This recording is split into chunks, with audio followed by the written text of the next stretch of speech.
Assalamualaikum warahmatullahi wabarakatuh. Salam Pramuka.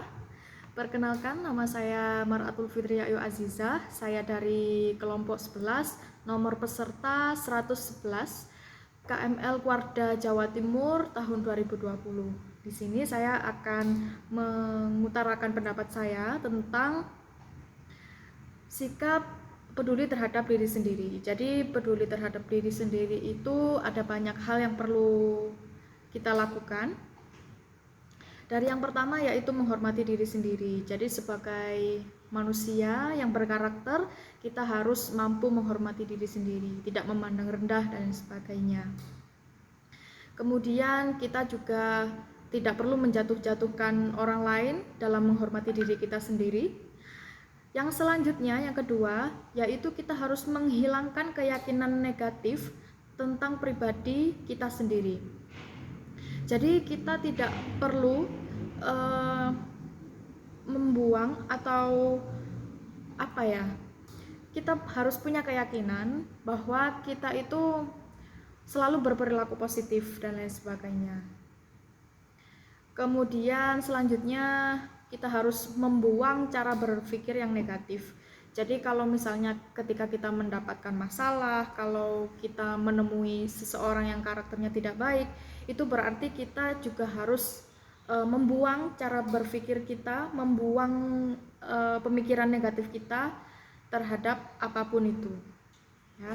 Kemudian yang selanjutnya kembali seperti yang pertama, yaitu menghindari untuk merendahkan diri kita sendiri. Jadi kita tidak perlu merendah-rendahkan. Rendah hati dengan rendah diri itu beda.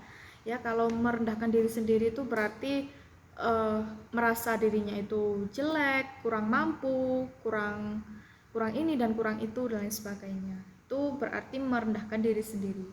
Kemudian kita juga harus memperbaiki pola pikir. Jadi pola pikir kita itu harus kita kendalikan. Pola pikir yang seharusnya kita miliki yaitu pola pikir yang positif. Kita harus berpikir lurus ke depan.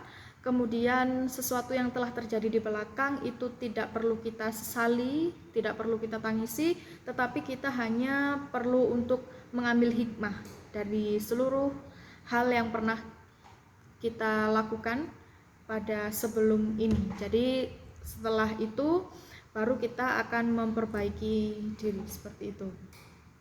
Kemudian kita juga, menurut saya, kita juga perlu mencatat apa yang menurut kita baik. Jadi nanti apa yang menurut kita baik itu kita tulis, tidak perlu ditulis di kertas, tapi kita ingat-ingat saja, maksudnya seperti itu.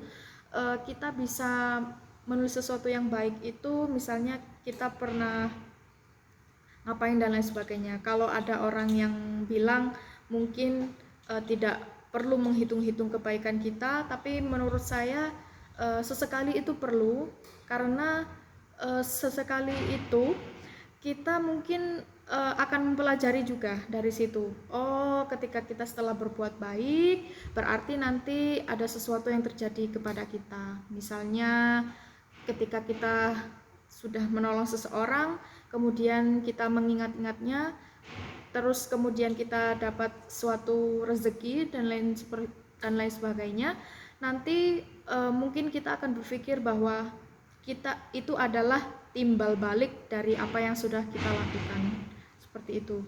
Kemudian yang selanjutnya kita harus menggunakan waktu yang berkualitas, jadi tidak ada waktu yang terbuang percuma, terbuang sia-sia, tapi kita harus melakukan sesuatu yang bermanfaat. Semisal kita ada waktu luang, ya mungkin paling tidak kita beristirahat, tidak melakukan sesuatu yang tidak penting, apalagi yang negatif.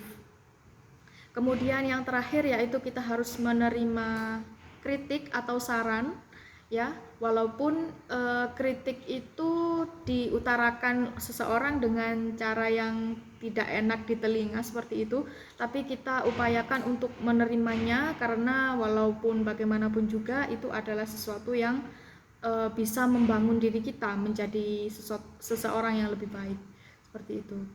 Itu saja dari saya. Wassalamualaikum warahmatullahi wabarakatuh.